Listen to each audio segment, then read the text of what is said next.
For Wednesday, partly sunny with an afternoon thunderstorm around, but dry at the coast, high 89 to 93. From the Florida Weather Center, I'm meteorologist Joe Lundberg.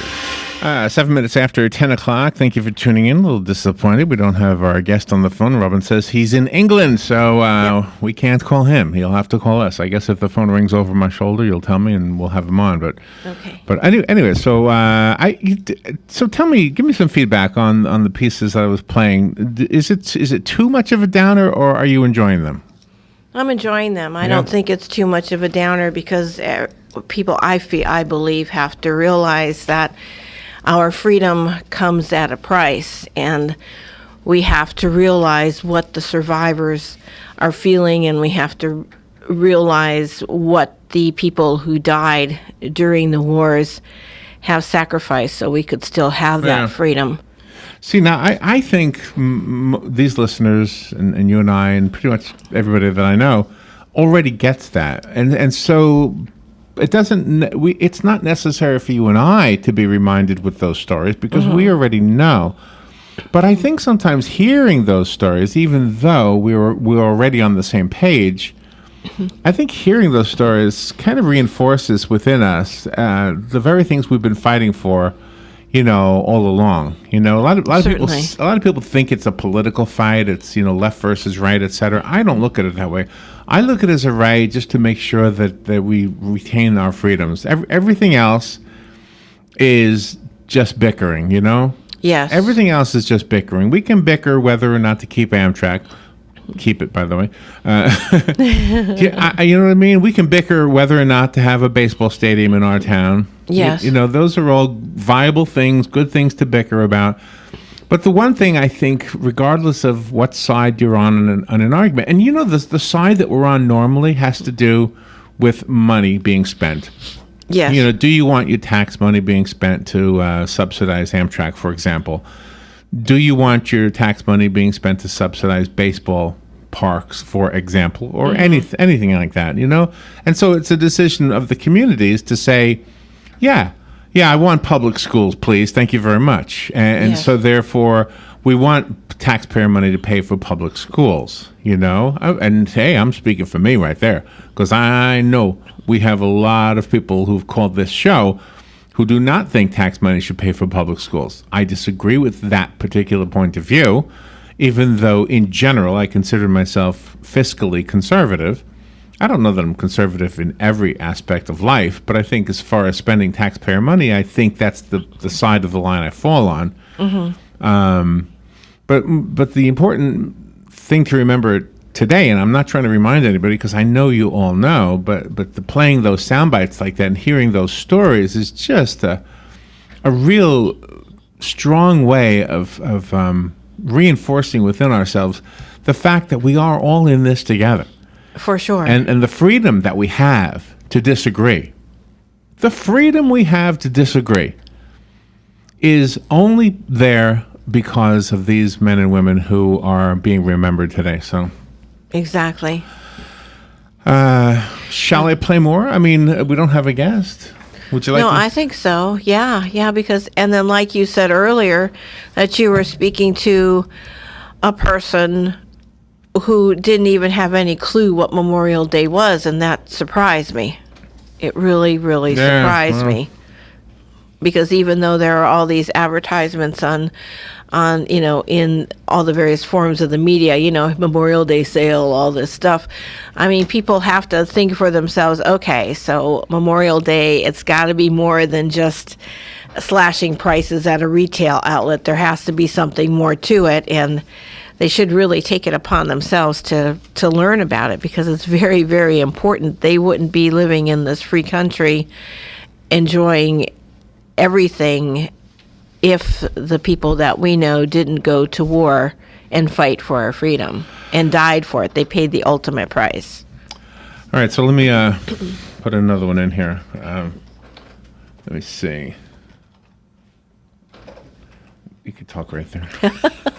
All right, let's see. I have one here from Leslie Hurd. Leslie is a Navy CACO, which stands for Casualty Assistance Calls Officer. When active duty members of the Navy die CACOs, or maybe they're pronounced CACOs, I don't know. They have to break the news to the families. Oh my gosh. Oh my gosh, tough job. Very, very tough. Sometimes the calls that they have to tell their families about are from suicides, not from explosive devices or combat. It's suicides. Yeah. Roughly 22 veterans in the United States commit suicide each day. And so in this particular soundbite, Leslie Hurd is remembering taking the news of a suicide to one of those families. Here's her story. Our primary role was to notify the mother. And so we came up to the apartment door, and I asked if she was indeed his mother, and she said yes. I asked, may we come in? Yes, come in. Ma'am, on behalf of the Secretary of the Navy, I regret to inform you your son is dead. And she lost it. She ended up looking at me dead square in my eyes, and she said, what happened to him? How did he die? Unfortunately, I had to let her know, well, ma'am, we're being informed that he committed suicide. And she looked at me and she said, not my son. She just knew for a fact that what I was telling her was inaccurate. And I'm not going to argue with her. There's nothing that you can say that's going to be right. I'm a single mother, so that night when I got home, I just wanted to hug my son so tight and not let him go. On the day of the funeral, when she did see me, she walked up to me and she gave me a huge hug, and she told me that she appreciated everything that we had done for her and her family and for taking care of her son the way that we had. It's not just a duty. You're there to take care of the family in their time of need and tragedy, and you just become a part of the family. My gosh. I mean, how do you can't beat around the bush. You can't, make it light or flowery. You have to come right out and say that. And that has to be really hard on people like Leslie when they have to deliver that news. Yeah, it's your job. I can't imagine, because my nature is to be goofy and silly. My nature is to want to make people, laugh, and it wouldn't have been something I could have handled. No. All right, we'll be right back.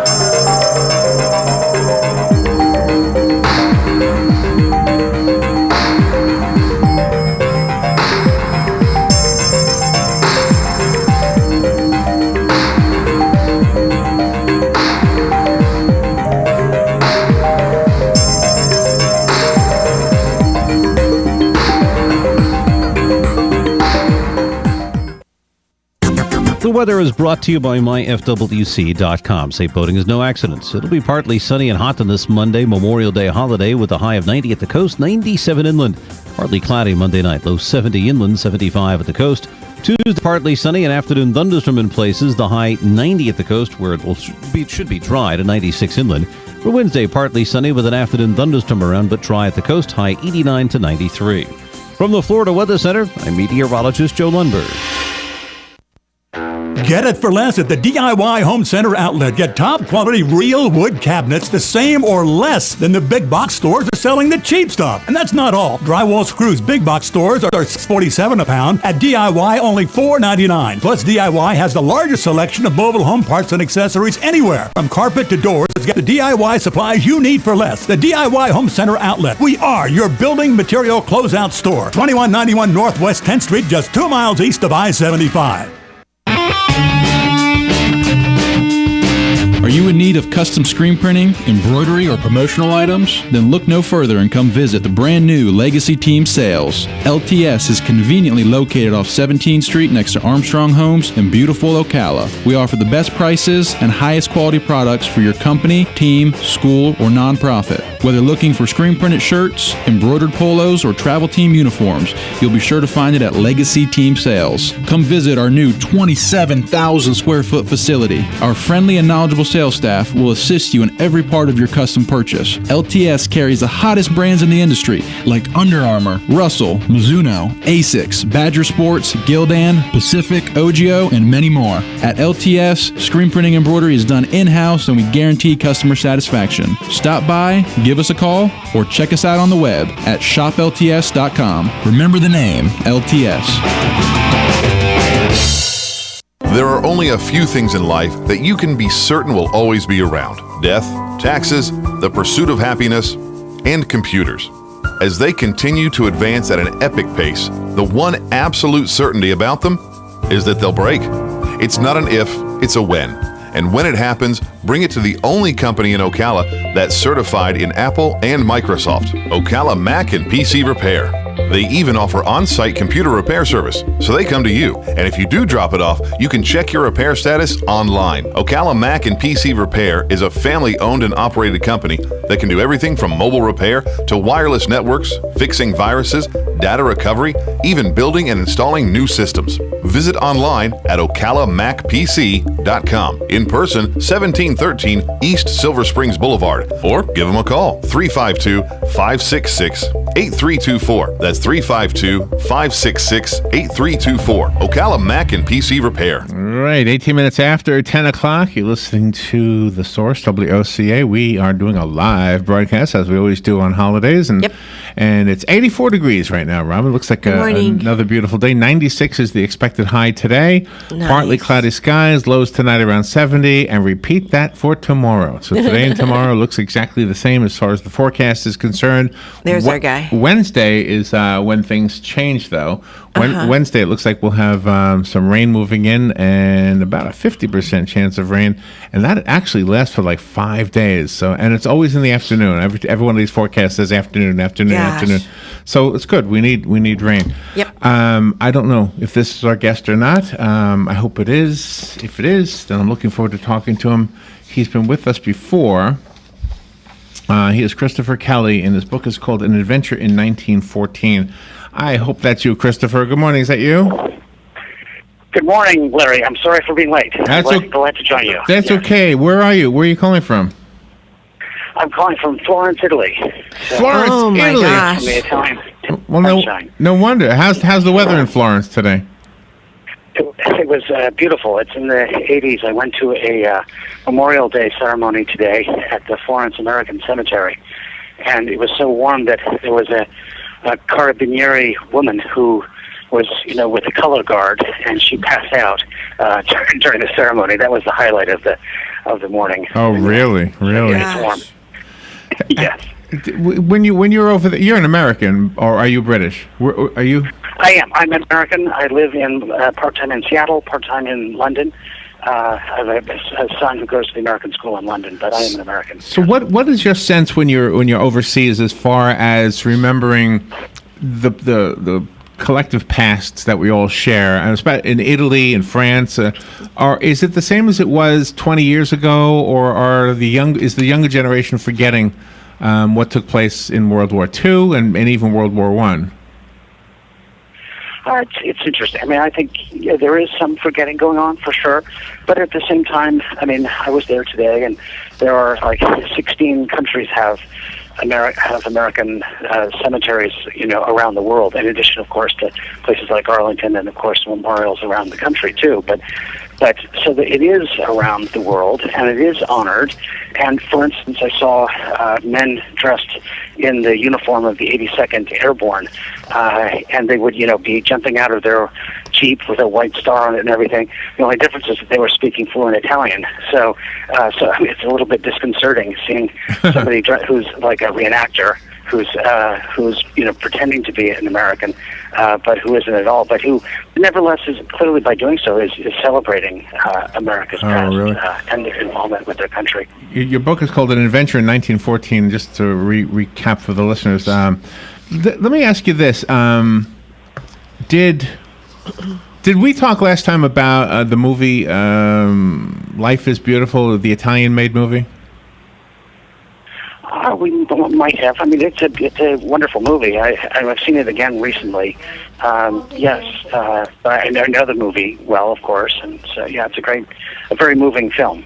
Yeah, it is, and it showed me how at least at one time there was a sense of camaraderie between the Italians and the Americans, between the French and the Americans. It seemed like we had this camaraderie that it took a long time for Germany to catch up because of the fact that Germany was one of the main culprits back in that war.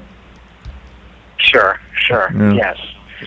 Well, I mean, about the Holocaust, and done in a way that with a lot of humor, but at the same time, very tragic as well. Yeah. But in its portrayal of the war. Yes. Tell us a little bit. I know you're not on the phone necessarily to talk about the book, but I think we have a listenership that would like to hear about it. What is An Adventure in 1914? How would you explain it to somebody who had never heard about it? Well, I'm a historian, and I write about, typically about military history, but this is something quite different. It's probably my most personal book, I would say. It's a memoir of my great-grandfather, who was traveling in the summer of 1914 with his wife and two kids, just on a, kind of normal vacation, I guess. And the vacation was interrupted by the outbreak of World War I. And he was caught up in it, actually in what is today Italy, in a place called Riva del Garda. He was briefly arrested by Austrian authorities who occupied it at that time. And he was accused of being a Russian spy and threatened with immediate execution, and he had to kind of talk his way out of that. So I wrote about that in a memoir, and the memoir was given to me by my aunt, and I retraced his steps, took photography along the way to kind of show readers what it looks like, and put it all together into a book called An Adventure in 1914. And it is interesting reading the words that are contrary to the beautiful pictures. I mean, what was going on in the war in the world and the landscape that it was taking place on almost seemed to be contradicting each other. Yes, I mean, he says that Riva is one of the most beautiful places in the world. And when my great-grandfather wrote that, I, reading it, had to see for myself, to see, was he right? Is it really as nice as he says? And, I went back in the summer of 2015, actually, and the hotel that he stayed at is still around. I mean, the Lido Palace Hotel is amazing that 100 years later, that some things haven't changed. And, of course, the natural beauty of the area hasn't changed. But I was curious about things like, okay, why did an American tourist get arrested? I mean, why would they care about him? But what I discovered is that he was not just in a pretty tourist place on a lake, but that it was actually a major Austrian defense establishment with these caves, fortifications that had been built into the caves nearby that he had, I think, no awareness of at the time. Yeah. Do you think... so he just was in the wrong place at the wrong time. Do you think remembering stories like that and remembering those who died on Memorial Day, do you think that serves us to prevent the history from repeating itself?